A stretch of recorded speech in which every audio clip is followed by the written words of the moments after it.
What if the deadliest moment in a royal dynasty did not happen on a battlefield, but in a candlelit banquet hall where no one realized they were already marked for death? Imagine this: a hall filled with silk, music, wine, and whispers. A celebration meant to display unity, loyalty, and absolute power. Yet beneath that polished surface, the air trembled with something no chronicler ever dared to write openly. Because on that night, long before the first cup was raised, someone had already decided who would leave alive and who would never see another sunrise. And the most terrifying part is that the assassin walked among them unnoticed, wearing a smile the kingdom trusted. She was not a shadow in the rafters or a masked intruder slipping through corridors. She was seated at the table. She spoke with nobles, toasted victories, exchanged harmless pleasantries while carrying a purpose sharper than any blade hidden under her sleeve.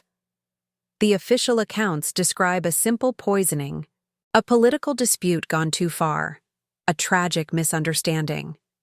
But if you look closely at the inconsistencies, if you examine the eyewitness notes that historians quietly downplay, a different picture emerges, one far darker. This was not a crime of impulse. It was a ritual of power, calculated step by step, beginning hours before the first body collapsed onto the marble floor. Some records mention a strange silence sweeping the hall moments before the disaster. Others recall a flicker in her expression, as if she were listening to something no one else could hear.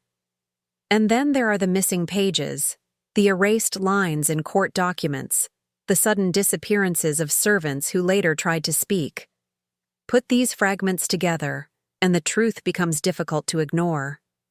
The banquet was not merely a feast, it was a stage, and she was both the unseen architect and the executioner, performing an act so precise that even those who survived never fully understood how close they came to joining the dead.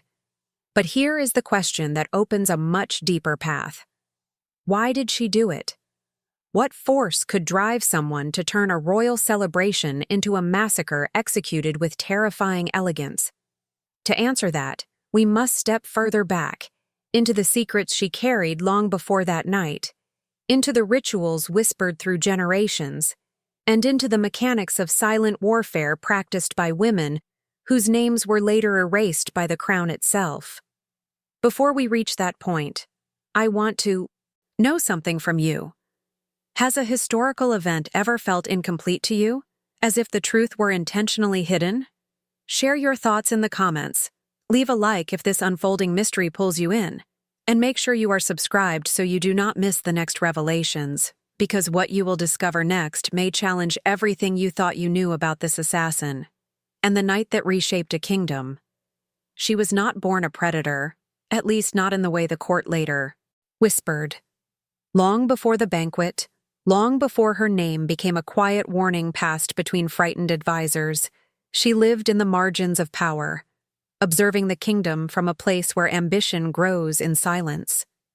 Her childhood is scarcely documented, and that absence alone tells us more than any preserved chronicle. People erased from history often frightened the scribes, not because of what they failed to accomplish, but because of what they understood too well. What little survives suggests she came from a lineage the palace preferred to forget. A family known for sharp intellect, unconventional education, and rituals that skirted the edge of the acceptable. Women of her bloodline possessed an uncanny ability to read intentions before they were spoken, to sense fractures in alliances, to identify weakness with an almost surgical instinct. Her early years were shaped not by luxury, but by observation, by the subtle art of navigating dangerous men without being consumed by them. She learned to remain present without drawing attention, to hide her intelligence behind quiet obedience, to listen to conversations never meant for her ears. When she finally entered the royal court, she did so not as a noble guest, but as someone the crown believed it could shape. They underestimated her. The palace was a labyrinth of vanity, greed, fear, and shallow loyalties. She studied each corridor, each noble house, each simmering rivalry as if mapping a battlefield. And over time, she realized something that would alter the course of her life entirely. Power in the kingdom did not belong to those who sat on thrones, but to those who understood how to manipulate the unseen tensions beneath them. Her transformation began quietly. She became indispensable to the queen, trusted by generals who saw only her discipline, valued by scholars who admired her memory, and feared by those who sensed something in her gaze they could not name. It was during these years that she learned how influence truly functioned in a decaying empire. She understood that alliances were not built through honor, but through leverage, secrets, and calculated displays of strength. The court taught her that survival required a different form of warfare, one without armies, one waged in whispers and gestures. Yet the most significant shift happened when she uncovered documents meant to remain hidden. Old accounts of forgotten uprisings, testimonies of silenced advisors, coded letters, describing rituals of selection performed during crises. These texts revealed a recurring pattern. When the kingdom reached a breaking point, someone always emerged to restore balance through methods the official histories later sanitized. And in those fragmented stories, she recognized something unsettling, something that resonated with her own intuition. She began to see herself not as an observer, but as the next instrument of that shadowed tradition. What she discovered in those archives did not simply change her. It convinced her that the kingdom was heading toward collapse, and that she had a role to play in redirecting its fate. But the path she chose, the one that ultimately led to the banquet night, required a level of discipline and internal transformation few could comprehend. And as we step deeper into her motivations, the next thread reveals itself with even sharper clarity, showing how her early enemies unknowingly shaped the tactics she would one day use against the entire court. Even before the first candle was lit on that infamous night, she had already chosen her targets. Not with rash emotion, but with a deliberate patience that would later be remembered only in the terrified whispers of survivors. The court was a network of fragile alliances, secret grudges, and unspoken debts. Nobles believed themselves untouchable because they sat closest to power, yet she understood that proximity to a throne does not guarantee safety. It exposes vulnerability. Every side eyes, glance, every casual conversation, every ceremonial gesture became a piece of the puzzle she meticulously assembled. Her selection was not arbitrary. Those who wielded influence through intimidation, those whose ambitions were unchecked, and those whose loyalty wavered were quietly observed for months, sometimes years. Servants' notes, intercepted letters, and rumors circulating in the hallways all became instruments of her strategy. She cataloged weaknesses not in open lists, but in memory. Every nuance of temperament, every habit that could later be exploited. By the time she arrived at the banquet hall, she had already anticipated reactions to every toast, every laugh, every movement of the guests. What made her approach terrifying was its invisibility. She moved through the corridors as though part of the tapestries, blending with shadows, unnoticed by all, except the few who had learned too early that subtlety can be lethal. The men she marked as threats felt secure, shielded, by arrogance and tradition, never suspecting that the quiet observer by their side had already calculated the precise moment when their influence would vanish. And in doing so, she rewrote the rules of power. The most dangerous weapon was no longer a blade or a dagger. It was knowledge, patience, and anticipation. Some of the targets were unaware that they had even been evaluated until the final hour. Others had caught fleeting hints, an unnerving pause, an almost imperceptible smirk, but dismissed them as coincidence or charm. No one realized that every minor decision they made over the previous months had been silently weighed, every act recorded in the assassin's mental ledger. The banquet would become the culmination of these calculations, the perfect storm of precision and timing. Her awareness extended beyond individuals to the court as a system. She noticed how alliances were built on fear, how loyalties were transactional, and how ambition often blinded even the most vigilant. By understanding not only who posed a threat, but how the network itself functioned, she could manipulate entire sections of the hall without revealing herself. Subtle signals, a tilt of the head, a well-timed pause in conversation, each became part of a complex choreography that would later appear chaotic to those who survived. And as we prepare to enter the banquet itself, it becomes clear that these silent selections were not just for survival.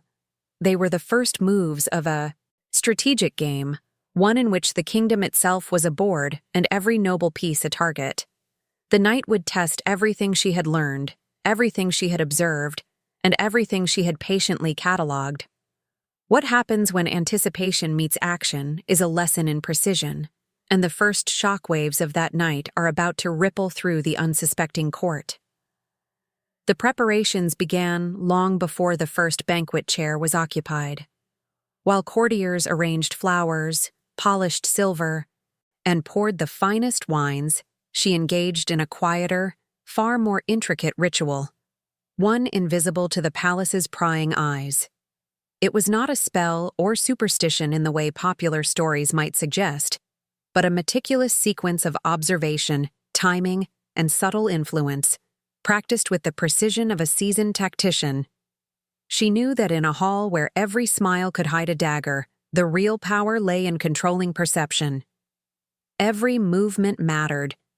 She had memorized the layout of the chambers, the placement of mirrors and tapestries that created hidden lines of sight, the paths servants would follow, the timing of guards' rotations. Days and nights were spent in preparation, rehearsing gestures, refining glances, and coordinating the chain of small events that would align perfectly at the moment of the attack. The ritual was psychological, almost surgical in its design, intended to destabilize the court before any weapon was ever drawn. She enlisted subtle allies, though they were unaware of the full scope of her plan. A maid who brought tea to the wrong table, a footman who delayed opening a door, a musician whose tempo slowed imperceptibly. These were instruments in her orchestration, each action seemingly mundane yet perfectly calibrated to manipulate tension. By the time the banquet began, a network of triggers had been quietly activated, so that the court would react exactly as she anticipated, every misstep amplifying her control. The real genius of this preparation was in its invisibility. Courtiers could sense that something was amiss, a shadow in the corner of their vision, a sudden chill in the air, a fleeting hesitation, but they could not pinpoint the source. The ritual relied on the natural rhythm of human fear, exploiting instinctual responses to uncertainty, anticipation, and subtle social cues. By the first toast, the hall was already under her influence, its occupants unknowingly trapped in a mental web that would become a cage. She had also studied the historical precedents, long-forgotten accounts of palace intrigue, failed coups, and political purges. The patterns were clear. A single, precise disruption of expected behavior could create panic, confusion, and ultimately obedience. She adapted these lessons to her own purposes, creating a ritual that was less ceremonial and more functional, a psychological framework for the chaos to come. Every smile, every polite nod, every polite laugh was a test, a calibration, a step, toward the culmination that only she could control. The banquet hall, lined with gilded walls and glittering chandeliers, was thus transformed from a site of celebration into a stage for anticipation, tension, and silent terror. Every noble present, unaware of the unseen ritual, had already been influenced by its meticulous choreography. And as the first whispers of unease rippled through the room, she moved with unremarkable grace, the calm center around which the storm would break. At this point, I want you to pause for a moment and consider the intricacy of what she orchestrated. Leave a comment below, reflecting on what you think it takes to manipulate a room full of people without a single overt act of violence. Share your thoughts on the psychological control at play here, and how understanding these subtleties might change the way we view power in history. When she entered the banquet hall, the atmosphere had already shifted, though none of the nobles realized why. Candles flickered against the gilded walls, and music played softly, a tune meant to reassure and delight. Yet in that subtle dissonance, her presence registered differently. Not in an overt way, but as a faint disruption, a ripple in the currents of attention. Eyes followed her, some distracted by the shimmer of her gown, others drawn unconsciously to the calm precision of her movements. And in that calm lay the first fracture. She moved through the room with effortless grace, greeting each courtier with a measured smile. To any casual observer, she was merely another attendee, a noblewoman enjoying the spectacle. But those who knew the court's subtle rhythms, the hesitations before raising a glass, the micro-expressions of power and fear, the unspoken hierarchies, recognized that her awareness surpassed any ordinary guest. Every glance she cast, every word she spoke, carried double weight. Her presence recalibrated the energy of the hall, an invisible hand applying pressure to the delicate social balance. At the head table, the king and his closest advisors noticed nothing at first. They were accustomed to subtle rivalries, to hidden threats masked by manners and ritual. Yet her entrance, precise and calculated, created a tension that spread imperceptibly. A hand lingered on a goblet longer than usual. A servant hesitated at the wrong moment. These minor disruptions, unnoticed individually, combined to create an atmosphere of unease. The first cracks appeared not in the walls, but in the minds of the court, where certainty had once reigned. She had timed everything to perfection. Years of observation and preparation had culminated in this moment. Every position, every movement, every delay was intentional. She had already mentally walked through every possible reaction, adjusting her behavior to amplify the latent anxieties of her targets. The hall itself became an instrument, its layout, its acoustics, its furniture all contributing to the effect. What was meant to be a celebration was now a canvas for subtle manipulation, and the first strokes had just been applied.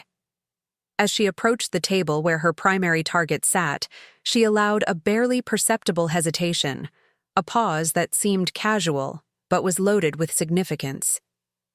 The noble noticed it instantly but could not interpret its meaning. That hesitation was her first signal of disruption, the microcosm of chaos that would later explode across the entire hall. Others at the table unconsciously adjusted their behavior, unknowingly validating her invisible choreography. By the time the first toast was raised, the hall's social equilibrium had already been tilted.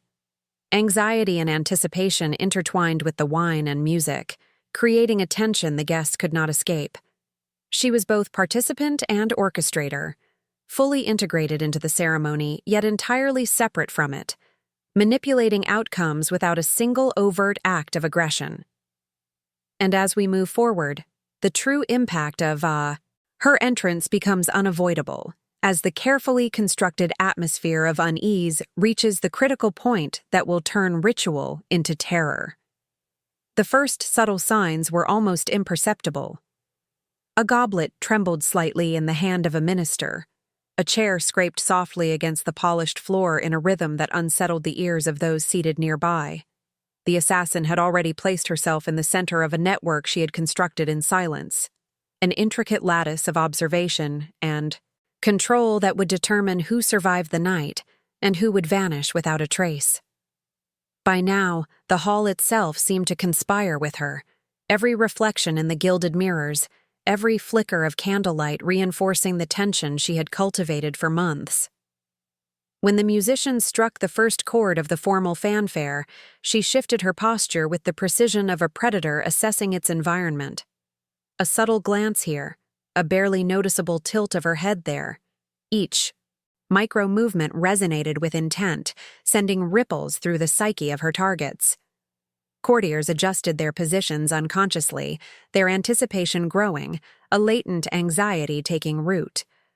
What they failed to realize was that the banquet's formal structure was now a series of carefully aligned triggers. One wrong move, or even a correct move executed under her scrutiny, could determine a noble's immediate fate. The trap was not physical, but psychological, an unseen architecture of tension and expectation. Every toast, every toast maker, every server moving through the room was a component of a silent symphony. Each guest, in striving to maintain composure, unknowingly played into the rhythm of her plan. And when the king raised his goblet, signaling the official start of festivities, the web snapped into alignment. The moment that had been building for hours, for years in preparation, now converged into a singular point of potential chaos.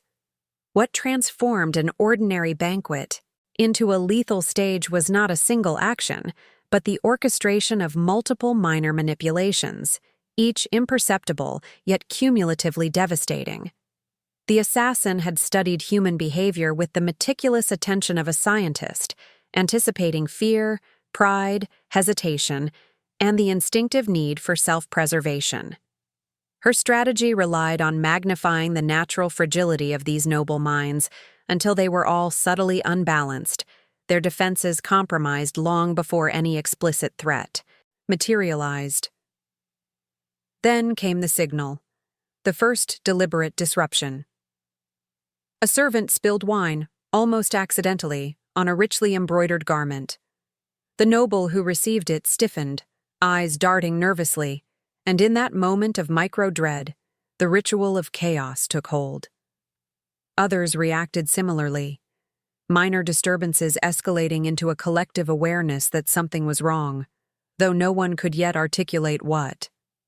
The air thickened with anticipation, tension coiling like a snake ready to strike.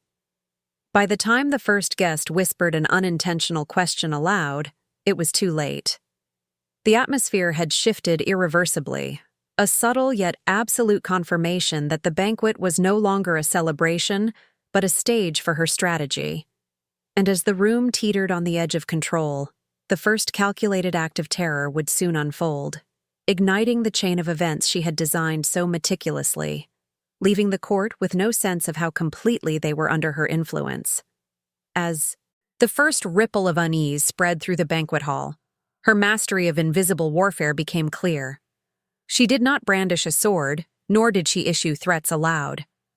Instead, she manipulated perception, bending reality through timing, posture, and the slightest shifts in attention. Courtiers reacted to shadows she cast without realizing it, their minds replaying imagined threats that had no physical form.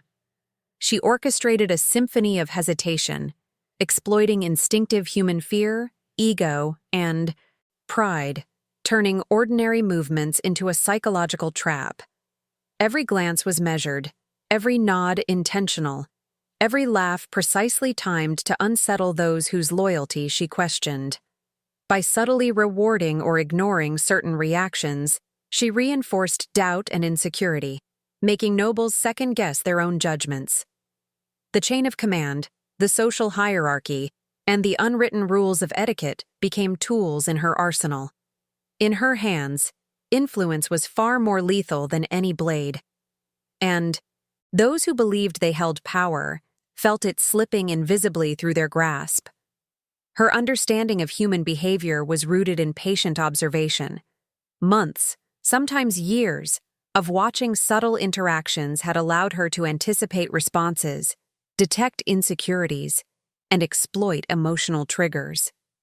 The court's fear, carefully cultivated over centuries of politics and rivalry, was a resource she mined silently, converting it into a force that could move entire factions without ever raising her voice. She was both conductor and predator, and the hall was her hunting ground. At a precise moment, she introduced small, seemingly insignificant disturbances. A foot misplaced, a goblet tipped, a servant's hesitation. Individually, these events were trivial. Together, they amplified uncertainty, creating a collective anxiety that her targets could not escape. This invisible pressure reshaped conversations, silenced whispers, and altered decision-making without anyone realizing the cause. By the time the first overt act occurred, the nobles were already mentally disarmed, conditioned to react to her cues before they understood them. Some guests sensed the manipulation, a gnawing awareness that something was off, but they could not pinpoint the source. Their confusion became a weapon she wielded with precision, each moment of doubt preparing them for the unfolding events. By exploiting expectations, she created a psychological battlefield in which victory did not require bloodshed yet could decide life and death. Her tactics extended beyond immediate targets. Entire alliances shifted subtly, loyalties wavered, and whispers carried misinformation designed to destabilize trust. Through this silent campaign, she ensured that when action came, her enemies would be unprepared, hesitant, and more vulnerable than they ever imagined. And now, as the hall teetered on the edge of panic, the moment arrived when subtle manipulation would give way to decisive, visible consequences. Take a moment and consider the scope of what she achieved without striking a single blow. Share in the comments what you think about this form of invisible power, how it changes the way we understand influence in historical contexts, and how anticipation and subtle psychological control can be as lethal as any weapon. As the banquet progressed, events unfolded that few would later dare to record accurately. Behind the gilded walls, away from the eyes of the king and the official, scribes, subtle killings and disappearances occurred, executed with an almost surgical precision. These deaths were not meant for spectacle. They were carefully hidden, designed to send messages only those who understood the invisible rules could interpret. Nobles found missing advisors, servants who vanished between rooms, and whispers of silent fatalities that the court later claimed were accidents or natural causes. What made these deaths particularly chilling was that the palace records either omitted them entirely or attributed them to unrelated incidents, diseases, sudden illnesses, missteps, or minor skirmishes elsewhere. But when analyzed alongside eyewitness accounts, fragmented letters, and overlooked ledger entries, a pattern emerged. Each fatality aligned perfectly with the assassin's prior observations of power, influence, and potential threat. Those who might have interfered, even in minor ways, were removed before they could challenge her strategy. The true scope of her influence extended beyond the immediate targets. Nobles who were not marked for death still fell under her sway, manipulated through fear, rumors, and social pressure. The deaths that went unnoticed were as strategic as those that became undeniable. By controlling what the court saw and believed, she ensured that power remained malleable, and the perception of loyalty became more important than actual loyalty. Every disappearance reinforced the invisible hierarchy she had constructed, leaving the remaining nobles uncertain, fearful, and obedient to unspoken rules. Some historians later speculated that these deaths were coincidental, unfortunate casualties of a tense evening, or exaggerations by later chroniclers. But cross-referencing accounts from multiple independent sources suggests otherwise. These fatalities were not random. They followed a precise logic, targeting those whose influence could have disrupted her control. Each elimination was a silent warning, a demonstration of authority executed without a blade and without witnesses who could tell the full truth. Even after the banquet, the psychological ripple of these hidden deaths persisted. Survivors whispered in corridors, questioning one another, never fully certain of who had lived or died by accident versus design. The fear created by unseen actions became a long-term instrument of control, shaping alliances, decisions, and even marriages. Her power was not solely in direct confrontation. It was in creating an environment where everyone, including the king, felt subtly threatened, unsure of when or how the next consequence might fall. The court's attempts to normalize the events, to chalk up the disappearances as coincidence, only strengthened her influence. The uncertainty, the inability to verify truth, and the lingering suspicion ensured that nobles acted cautiously, often in her favor, without any need for overt violence. And as the night wore on, the banquet hall, once a symbol of pomp and celebration, became a labyrinth of silent terror, where every shadow hinted at danger, and every whispered step could mark the beginning of another hidden demise. With this understanding of how deaths unseen were as powerful as those witnessed, we begin to uncover how the assassin not only controlled immediate outcomes, but reshaped the psychological landscape of the entire court. The next layer reveals how her actions rewrote the very structure of influence within the kingdom, a lesson in silent dominance that history almost erased. By the time the banquet concluded, the kingdom itself had subtly shifted, though few could articulate the change. Power had been redistributed not through open conquest or declared edicts, but through invisible influence, quiet eliminations, and meticulously orchestrated fear. The surviving nobles found themselves operating in a court that had been silently reconfigured, alliances fractured and rebuilt in ways they did not understand. Each decision they made afterward reflected the lingering effects of her control, a silent reminder that she had already rewritten the rules. Her legacy was not measured in bodies alone, but in obedience, hesitation, and uncertainty. Those who had once wielded unquestioned authority now second-guessed every move, every word, every interaction. The invisible hierarchy she created was more durable than any decree, more precise than any army, and far more terrifying than any overt attack.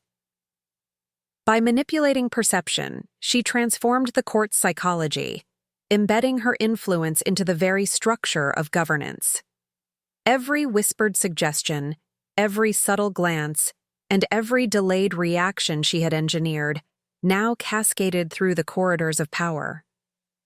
The psychological imprint of that night persisted long after the guests departed, long after the wine had been cleared, and long after the official records tried to normalize the events. Nobles began to act cautiously, anticipating hidden threats and weighing every move against unseen consequences. Fear had become a tool, wielded with surgical precision, ensuring that future gatherings, treaties, and decisions subtly favored her design. Her calculated orchestration ensured that loyalty and obedience were no longer matters of choice, but of survival, and even the most confident courtiers found themselves uncertain of what truly determined fate in the kingdom. This silent reshaping extended beyond immediate relationships. Marriages were reconsidered, alliances adjusted, and the distribution of estates influenced by subtle intimidation and unseen pressures. The network she had created functioned like a silent web, connecting every participant to the others, ensuring that her influence persisted without a single confrontation. Even those who had escaped the night physically unharmed carried the invisible marks of her control, their future actions constrained by the psychological architecture she had imposed. Historians who later attempted to piece together these events encountered conflicting accounts, deliberate omissions, and redactions in official records. Yet through careful analysis of letters, diaries, and fragmented testimonies, a pattern emerges. The kingdom had been remade quietly, efficiently, and irreversibly. Her power extended not from the blade, but from her ability to manipulate the court's perception of reality, creating a legacy of obedience that was maintained long after the banquet ended. The bloodless victories, the unseen dominions, and the subtle terror she imposed became the framework upon which the kingdom's political landscape was quietly reconstructed. And as the whispers of the surviving courtiers spread through the capital, it became evident that the most enduring change was not in who had died, but in who remained, and how their minds had been irrevocably altered. The next and final topic will reveal how the assassin herself faced the consequences of her night, the ultimate reckoning for a figure whose actions had silently rewritten an entire realm. When the night ended, the hall returned to its outward normalcy, yet the kingdom had been irrevocably altered. Courtiers returned to their chambers, whispering fragments of what had occurred, unaware of the full orchestration they had lived through. The assassin, who had moved unseen, now faced a different kind of reckoning. One not written in the public records, but encoded in the reactions of those whose minds she had reshaped. Power, even wielded perfectly, carries its own costs, and she was not exempt. The subtle terror she had cultivated became a mirror for her own isolation. Nobles avoided her gaze, advisors hesitated in her presence, and even the king, who had barely survived the unseen manipulations of the night, regarded her with a mixture of awe and apprehension. Her mastery of unseen influence had made her indispensable, yet untouchable in ways that provoked fear as much as respect. Every strategy executed flawlessly left her more alone, a shadow of authority without companionship, admired and dreaded in equal measure. Weeks after the banquet, reports surfaced of her movements, discreet yet controlled. She walked the corridors with the same composure that had defined the night, yet each step was watched. Allies who had unknowingly aided her were carefully vetted, and potential threats neutralized quietly, ensuring her continued survival. The legacy she left extended beyond immediate outcomes. It had seeded a new hierarchy, a system where obedience was informed by uncertainty and fear, and where every noble measured actions against invisible pressures she had imposed. Even history, when it attempted to record her actions, stumbled. Chronicles minimized, rumors distorted, and names omitted from official accounts. Yet her influence persisted in the court's behavior, in the cautious politicking, and in the subtle reshaping of alliances. The assassin had achieved what few could. A night that altered the kingdom not through force alone, but through anticipation, manipulation, and unseen control. And while her personal fate remained largely hidden, the echoes of her strategy resonated for generations, a testament to how intelligence, patience, and psychological mastery can outweigh even the most ostentatious displays of power. If you followed this journey to understand the full scope of her mastery, I want to hear from you. Leave a comment saying, "I survived the night." If you were captivated by the unseen strategies, hit the like button if the story changed the way you see power, and make sure you are subscribed to explore more hidden chapters of history. And don't stop here. There's a video waiting for you that continues to uncover the forgotten tactics and secret figures who shaped empires in ways no history book dares to reveal. Click and continue exploring, because the story of power, fear, and silent control is far from over.